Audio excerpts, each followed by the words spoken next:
Datant du début du XIIe siècle, l'Alcázar de Ségovie est l'un des châteaux médiévaux les plus célèbres au monde et l'un des monuments les plus visités d'Espagne. 22 rois sont passés par ces salles, ainsi que certains des personnages les plus éminents de l'histoire. Son profil imposant s'élève, majestueusement, sur la vallée d'Eresma et est un symbole de la vieille ville de Ségovie, déclarée site du patrimoine mondial de l'UNESCO en 1985. Palais et forteresse des rois de Castille, son plan reflète la splendeur de la cour au Moyen-Âge, et ses murs ont été témoins de batailles, d'intrigues de palais, de mariages royaux et d'événements étonnants. Au cours de son existence millénaire, l'Alcázar a été un fort romain, une forteresse médiévale, un palais royal, un gardien du trésor royal, une prison des États 5, un collège royal d'artillerie et des archives militaires générales. C'était la première résidence des rois castillans depuis au moins 1135, 2 siècles avant le palais de Tordesillas ou l'Alcázar de Séville. La famille royale de Castille avait des chambres dans l'Alcázar connu sous le nom de Palacio Mayor. Dans l'ancienne tour, la tour de l'hommage, était conservé le trésor de la couronne de Castille, d'où provenaient les fonds pour financer, entre autres entreprises, le premier voyage de Christophe Colomb et la découverte de l'Amérique. En 1437, les livres de l'administration royale arrivèrent à l'Alcázar, créant l'une des premières archives royales de Castille, qui devint plus tard le germe de ce qui est aujourd'hui les archives générales de Simancas. L'Alcázar abritait également le siège de l'armurerie royale, qui est aujourd'hui exposé dans l'armurerie royale de Madrid.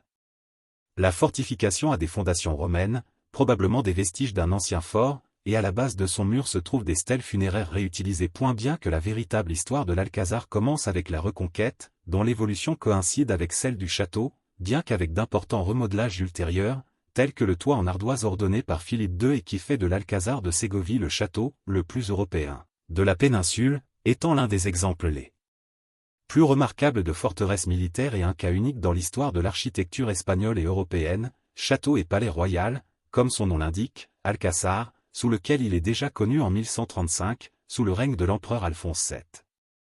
Orson Welles l'a utilisé dans Carillon à minuit, et sa silhouette élancée et élégante a inspiré le château de Walt Disney dans Blanche-Neige et les 7 nains, un film de 1937 considéré comme le premier film d'animation de l'histoire du cinéma. Fernando Chuca Guatia le définissait comme « la proue de la Castille et le site de sa monarchie », et le colonel d'artillerie Eduardo de Oliver Copon écrivait en 1916 que l'Alcázar est le modèle parfait des châteaux fantastiques décrits dans leur roman de voyage par les troubadours ingénieux qui parcouraient toutes les régions à la recherche de la digne dame, pour ses perfections, pour occuper sa pensée et faire tomber son cœur amoureux, pour chanter ses trovas et jouer de sa citharo. Pied de l'enceinte fortifiée où il était enfermé. Histoire.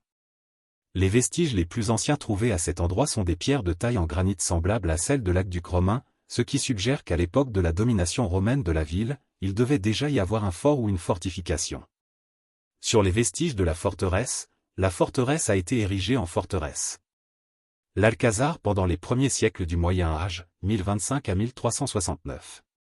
Les premières preuves documentaires de l'édifice datent de 1125, peu après la reconquête de la ville par Alphonse VI de Léon, bien que ce ne soit qu'en 1155 qu'elle soit mentionnée comme forteresse, dans une lettre conservée dans les archives de la cathédrale. C'était la résidence du roi Alphonse VIII. En 1258, sous le règne d'Alphonse X, le palais s'effondra alors que le roi se trouvait à l'intérieur. Ce noyau le plus ancien correspond à la salle d'armes. Il a été restauré et agrandi à de nombreuses reprises, peut-être d'Alphonse X à Philippe II. Ce dernier est responsable de son aspect actuel, sa silhouette le rend unique parmi les châteaux espagnols. Palais royal de la Trastamara, 1369 à 1516. Le trône ou salle du trône, correspond à l'extension réalisée par Henri IV de Trastamara au XVe siècle. Le trône ou salle du trône, correspond à l'extension réalisée par Henri IV de Trastamara au XVe siècle. Au Moyen Âge, en raison de sa sécurité et de la proximité des zones de chasse, l'Alcázar est devenu l'une des résidences préférées des rois de Castille. Le roi Alphonse X le Sage convoqua Cortés en 1256, la première à avoir lieu à l'Alcázar, et la cour y resta jusqu'au règne des rois catholiques. Le remodelage, l'extension et la décoration de l'Alcázar, qui ont commencé avec Catherine de Lancastre en 1412 et ont atteint leur apogée sous le règne d'Henri IV. L'Alcázar était passé de sa stricte fonction militaire à celui de grand bâtiment institutionnel où était conservé le trésor royal, les archives du royaume et l'armurerie royale. Ce changement prendra forme dans la décoration des différentes pièces. En ce qui concerne les archives, ce sont Jean II et Henri IV qui, en fait, ont systématiquement commencé la tâche de sauvegarde de la documentation historique. Il est rapporté qu'en 1437, Jean II ordonna le transfert à l'Alcazar de divers documents, dans mes archives de la ville de Ségovie, ce qui implique l'existence de l'une des premières archives royales de Castille. L'Alcazar et les premiers monarques de la maison d'Autriche, 1516 à 1621. Tour de Rouen de vue de la plaza de la Reina Victoria Eugenia qui donne accès au bâtiment. Tour de Jean de vue de la plaza de la Reina Victoria Eugenia qui donne accès à l'édifice. La maison d'Autriche, 1516 à 1621, utilisa à peine le bâtiment. Cependant, elle jouera encore un rôle important dans deux périodes, la guerre des communautés, 1520 à 1521, et le mariage de Philippe II avec Anne d'Autriche, 1570. L'Alcazar au XVIIe, XVIIIe et XIXe siècle, 1621 à 1862. Prison d'État. Depuis le Moyen Âge, l'Alcazar avait parfois servi de prison à des personnages illustres, mais à partir des premières décennies du XVIIe siècle, la forteresse a définitivement assumé la fonction de prison d'État, comme l'a fait la Bastille, en France, ou la Tour de Londres, en Angleterre. Dans ces prisons exiguës et froides, des nobles disgraciés comme Don Alvaro de Luna XIV et d'autres nobles imaginaires comme Don Torquato del de l'incluant Honrado de Jovellano ont passé des jours, fonction qu'il a exercée jusqu'au XXe siècle, lorsque le gouvernement républicain y a emprisonné le général Berenguer, en 1931, en raison de son intervention, en tant que président du Conseil des ministres. Pendant les derniers mois de la monarchie, contre l'échec de la déclaration de Jacques. Pendant les règnes de Philippe IV et de Charles II, les derniers monarques de la maison d'Autriche, de nombreuses personnalités politiques importantes sont passées par ces cellules.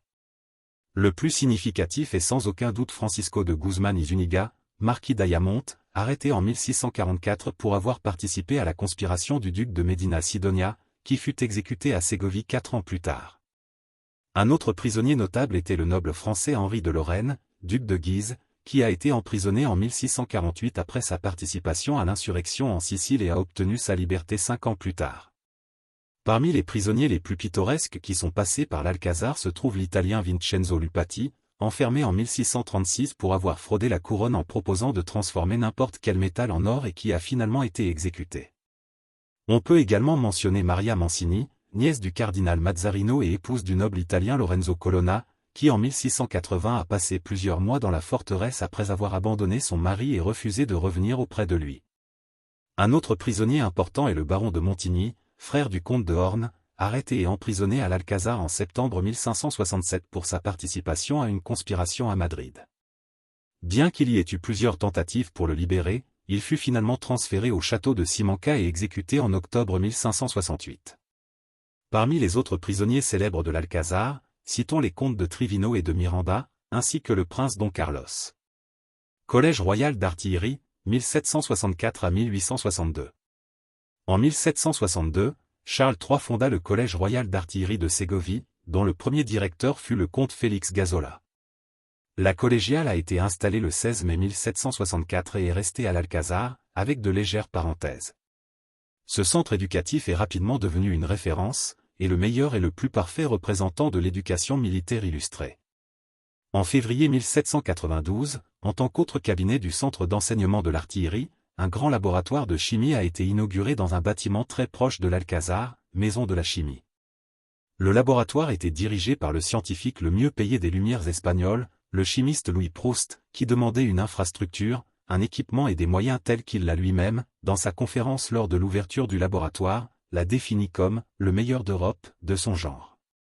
L'objectif de la mise en place de ce laboratoire était de compléter le cursus des cadets avec un cabinet dans lequel il serait facilité l'étude de l'histoire naturelle et de la chimie, en particulier de la métallurgie. C'est dans ce laboratoire que le chimiste français a mené ses recherches, achevant la formulation de la loi des proportions définies. À l'époque moderne, 1862, présent. L'incendie de 1862. Vue de la forteresse après l'incendie de 1862 dans une illustration d'Isidro Gil. En 1862, un incendie détruisit les somptueux plafonds des chambres nobles, qui purent être fidèlement reconstruites plus tard, grâce à l'existence de gravures réalisées par José María Avrial y Flor en 1839. En 1898, les archives militaires générales ont été installées au premier étage du bâtiment, qui se trouve actuellement à l'Alcazar. En 1931, il a été déclaré monument historique et artistique.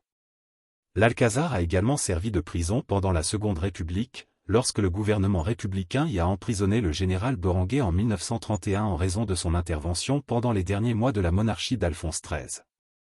Création du conseil d'administration de l'Alcazar.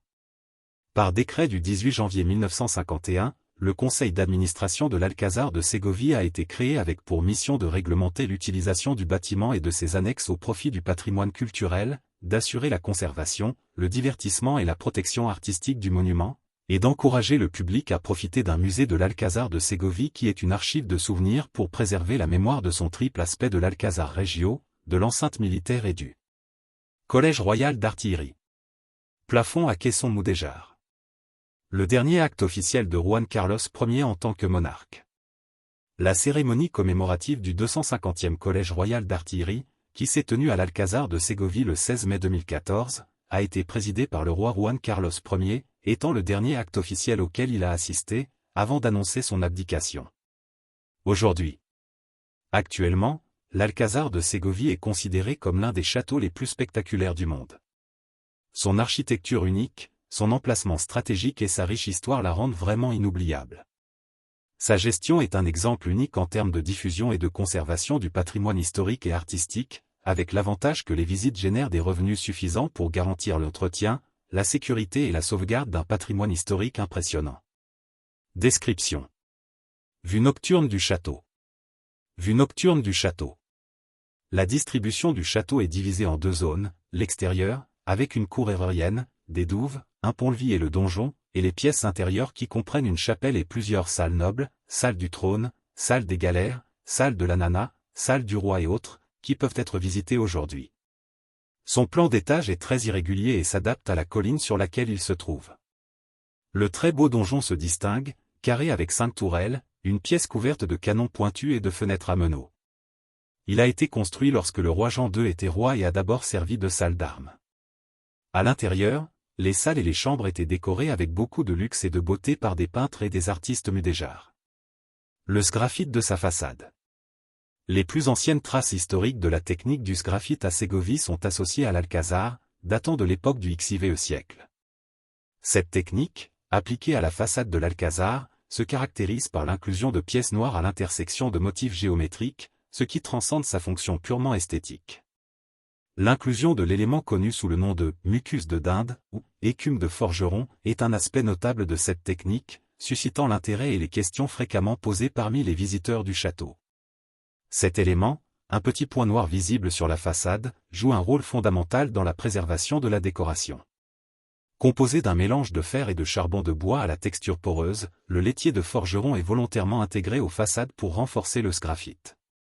Sa capacité à absorber l'humidité, formant des gouttelettes qui finissent par tomber, explique son nom populaire et est crucial pour empêcher la dissolution du calcaire par l'humidité, empêchant ainsi la dégradation de la décoration. Il est intéressant de noter que l'expression « ce n'est pas une mince affaire » semble avoir son origine dans ce contexte architectural, soulignant la pertinence d'éléments qui, bien qu'ils semblent insignifiants, sont fondamentaux pour l'intégrité et l'esthétique des façades en sgraffite. Tour de Jean II. La tour de Juan II a été construite entre 1440 et 1465 et est considérée comme un grand exemple de l'architecture gothique civile espagnole. Cette tour a été utilisée comme prison d'État, comme la Bastille ou la Tour de Londres et était un symbole du pouvoir absolu de la monarchie espagnole, avec une liste unique de prisonniers illustres, qui ont été emprisonnés dans l'enceinte la plus protégée et la plus sécurisée de la forteresse. Il repose sur une tour plus ancienne du XIIIe siècle dont une fenêtre mudéjar d'influence almohade est conservée. Ces impressionnants 80 mètres de haut sont divisés en 3 étages grâce à 3 lignes d'impostes. Il est décoré à l'extérieur de motifs circulaires de sgraffite et surmonté de créneaux, certains d'entre eux décorés des armoiries de Castille. On peut accéder au sommet après avoir monté 152 marches dans un escalier en colimaçon.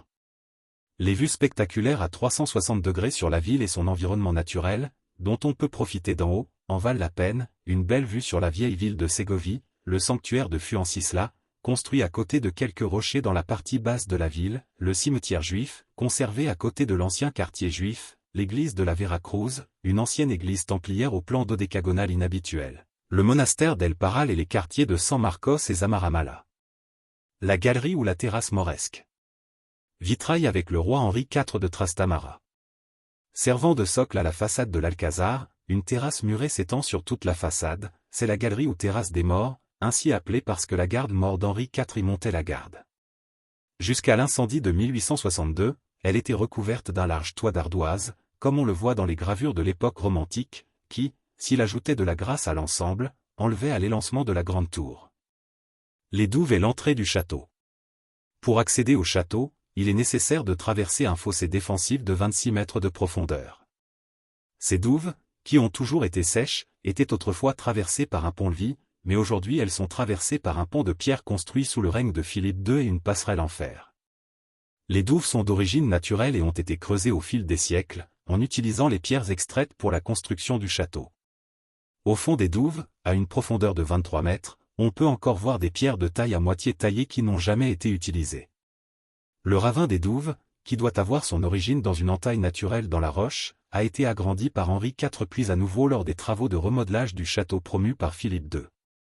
À l'époque d'Henri IV, il servait à garder les ours et à extraire la pierre pour la construction des défenses du château. À gauche des douves, à l'extrémité sud du ravin, on peut en voir une partie avec la morphologie qu'il devait avoir à l'époque d'Henri IV et qui n'a pas été élargie lors de la réforme de Philippe II. Huerta del Rey. La Huerta del Rey, également connue sous le nom de parc nord de l'Alcazar de Ségovie, est un espace historique et naturel situé entre les rochers sur lesquels se trouve l'Alcazar et la rivière Eresma. Il porte le nom de Huerta del Rey en souvenir de son passé en tant que lieu de culture qui alimentait la cour royale installée dans l'Alcazar de Ségovie. Il est considéré comme le premier jardin romantique espagnol. 17 aujourd'hui, bien qu'il soit fermé au public, il s'agit d'un espace vert qui conserve des vestiges de son histoire et continue d'être une partie fondamentale et protégée du paysage de la ville. Pièces intérieures. Salle du Vieux Palais. La salle des Meneaux ou le Vieux Palais. Il s'agissait de la pièce principale de l'ancien Alcazar, un grand espace rectangulaire qui constituait la pièce principale de ce que l'on appelait le Palazzo Mayor de l'ancienne résidence de la dynastie bourguignonne, théâtre des fêtes de la cour. C'est l'un des plus anciens de l'Alcazar, datant du XIIe siècle avec le roi Alphonse VIII. Cette salle est donc l'une de celles qui correspondent à l'Alcazar primitif. Il a son entrée depuis le terrain de parade et doit son nom aux 4 doubles fenêtres aux meneaux qui, avant les réformes menées par Henri IV, se trouvaient à l'extérieur de l'Eresma à l'époque du roi Alphonse VIII.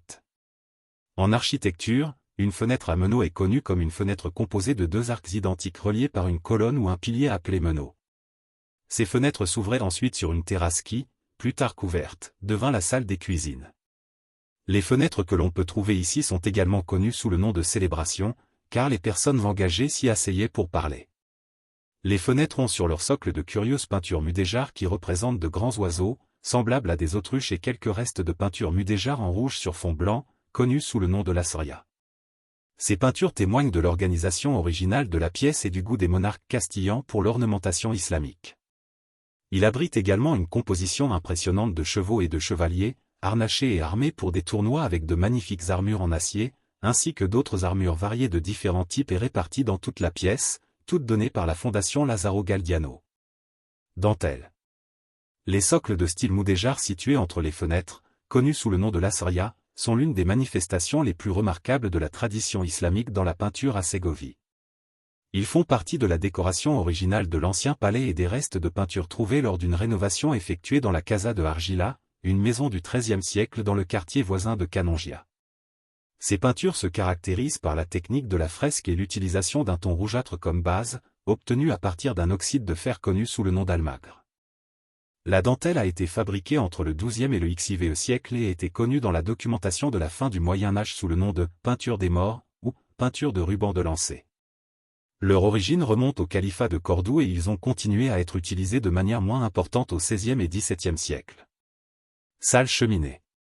Il correspond à la disposition de la forteresse à l'époque de Philippe II. Le mobilier est du XVIe siècle. Sur les murs, vous pouvez voir un portrait de Philippe II et un autre de Philippe III, une tapisserie flamande du XVIe siècle sur le thème des fiançailles de Notre-Dame et une curieuse représentation où vous pouvez voir l'aspect de la forteresse avant la réforme des toits et où vous pouvez également voir l'ancienne cathédrale de Santa Maria qui se trouvait sur l'actuelle Plaza del Alcázar. Salle du trône. Trône ou salle du trône. La façade qui communique avec la salle de la cheminée conserve intacte sa décoration mudéjar d'origine. La pièce est recouverte d'une armure octogonale, semblable à celle détruite par l'incendie, qui a été sculptée en 1456. En dessous se trouve une large frise en plâtre qui conserve sa décoration d'origine malgré les ravages de l'incendie. Les trônes sous le baldaquin avec les armoiries des rois catholiques et leurs devises, tantôt monta, sont l'œuvre du début du siècle. Sur les murs se trouvent les portraits des rois eux-mêmes, qui font partie de l'iconographie des rois commandés par la reine Isabelle II. Le portrait de la reine Isabelle est signé par Madrazo et celui de Don Fernando par Montané. Le vitrail représente Henri IV de Castille et est l'œuvre de l'artiste ségovien Carlos Muñoz de Pablo, également auteur des vitraux que l'on peut voir dans les autres pièces. Salle de cuisine ou salle des ambassadeurs. Salle de cuisine avec la peinture murale de la proclamation d'Isabelle la catholique en arrière-plan. Il tire son nom de l'ancien plafond à caisson qui avait la forme d'une coque de navire inversée. La salle a été construite par la reine Catherine de Lancastre en 1412, pendant la minorité de son fils Jean II de Castille. La frise est en plâtre mudéjar avec une double inscription, la supérieure avec une prière eucharistique et la inférieure avec des données sur l'exécution de la pièce. À l'origine, elle s'appelait la salle des ambassadeurs et c'était l'endroit où les invités attendaient d'avoir une audience avec la royauté. Selon les chroniqueurs et les voyageurs, c'était la plus belle pièce de l'Alcazar et elle était recouverte de la plus splendide armure du palais, en bois doré et polychrome, de fabrication très similaire à celle de la chapelle principale de l'église conventuelle de Santa Clara de Tordesillas. Une fois le toit disparu lors de l'incendie du 6 mars 1862, le Patronato del Alcázar a procédé à sa reconstruction, en l'an 2000, sur la base des dessins réalisés par Avrial 25 ans avant sa disparition. L'armure, composée de 5 panneaux, apenazada, avec des limes mohammar et exécutée en bois de cèdre, a été construite par le charpentier de Valladolid, Juan Givaja, assisté d'un grand groupe d'artisans, selon un projet de l'architecte Merino de Casres. Il repose sur un riz de mucarna et de ruban, et la dorure de l'ensemble a nécessité un total de 4 kg d'or, appliqué sur des pains très fins, dans le cadre d'un travail patient et minutieux d'artisans et de spécialistes, sur plusieurs mois. La frise inférieure est la seule partie originale de l'ensemble, survivante de l'incendie. Sur le mur sud, vous pouvez voir la conformation de la façade nord de l'ancien palais, aujourd'hui la salle des meneaux, avant que la baie de la cuisine ne lui soit attachée. Dans les vitraux, il y a 2 vitraux de Muñoz de Pablo qui représentent Henri II de las Mercedes, fondateur de la dynastie de Trastamara, une branche bâtarde de la maison de Bourgogne, et Henri III le Pleureur, petit-fils du premier. En outre, il y a le meurtre de Pierre le Cruel par son demi-frère Henri II et la mort du fils d'Henri II à la suite d'une chute de cheval. Ces vitraux sont basés sur des miniatures réalisées par Hernando de Ávila au XVIe siècle, dont les originaux sont conservés au monastère de l'Escorial. Peinture murale de Carlos Muñoz de Pablo, la proclamation de la reine Isabelle. Peinture murale de la proclamation de la reine Élisabeth. L'un des murs est décoré d'une peinture, œuvre du susmentionné Muñoz de Pablo, qui représente la proclamation de la reine Isabelle la catholique comme reine de Castille et Léon dans l'atrium de l'ancienne église de San Miguel de Segovia, un moment clé de l'histoire de l'Espagne. La peinture murale représente Isabelle la catholique debout, entourée de personnages importants de l'époque. La couleur blanche de la robe d'Isabelle accentue sa proéminence dans l'œuvre. L'artiste espagnol a accordé une attention particulière à la représentation des personnages et à l'intégration de la peinture murale dans l'atmosphère de la salle de cuisine de l'Alcázar de Ségovie. De plus, Muñoz de Pablo a inclus des portraits de certains des descendants des chevaliers qui ont participé à la proclamation d'Isabelle, ce qui donne une touche personnelle et unique à l'œuvre. Il met également l'accent sur l'implication de la noblesse et des pouvoirs en place dans la proclamation d'Élisabeth comme reine. C'est ainsi que Muñoz de Pablo a inclus dans la fresque des personnages tels que Juan de Contreras y López de Ayala, marquis de Lozoya, le chroniqueur Mariano Gros, le militaire Francisco Saint-Obrador et le militaire Enrique de Osrin y Garcia. Il comprenait également l'assistant de l'artiste, Vicente Llorente, et le frère de l'artiste, Ángel Muñoz de Pablo. En plus de ses amis et connaissances, Muñoz de Pablo a représenté sa femme, Eulalia Ruiz, et sa fille Carla, qui apparaissent penchées hors d'une galerie à l'extrême droite de la fresque. Muñoz de Pablo nous invite à prêter attention à certains détails, 18 comme une bannière de la noblesse, un objet qui était présent dans la proclamation et qui est aujourd'hui gardé par l'église de San Martin, le relief de la figure de San Miguel qui apparaît sur la façade de cette église, la croix qui reflète la consécration de ce temple ou encore une colombe qui apparaît perchée sur une petite fenêtre. Salle des ananas. Son nom est dû au motif de décoration du plafond à caisson. Dans la frise, vous pouvez voir des anges portant les armoiries de Castille et Léon. Le vitrail représente Alphonse VIII avec sa fille Berengla. Chambre royale. C'était la chambre privée du roi. Sur ces murs on peut voir des scènes de la vie familiale des rois catholiques. Le lit qui préside à la chambre est recouvert d'un revêtement en brocart tissé d'or. Égale salle des rois. Salle des rois de Léon et de Castille. Philippe II chargea Hernando de Avila de concevoir les statues correspondant aux rois des Asturies, de Léon et de Castille. L'un des tableaux de la salle est un portrait de Philippe II lui-même et les deux autres sont des portraits de deux de ses épouses, Isabelle de Valois et Anne d'Autriche. Salle des cordes.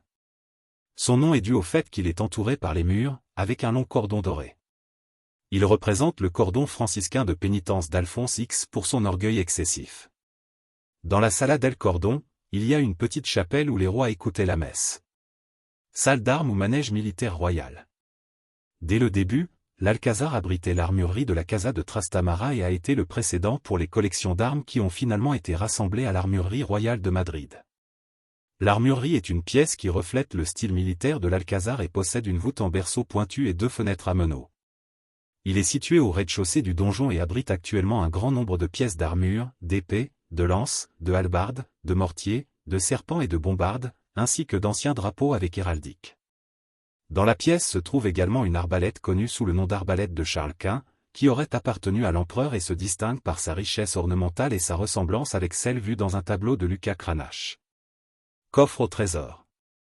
Une petite porte dans la salle d'armes de l'Alcazar, avec une délicate grille romane, de la forteresse du palais de Ségovie connue sous le nom de Tour d'Hercule, donne accès à l'ancienne salle du trésor où, jusqu'à l'époque des rois catholiques, étaient conservées les richesses du royaume de Castille et les titres de propriété du royaume, connus sous le nom de trésor des Alcazars de Ségovie.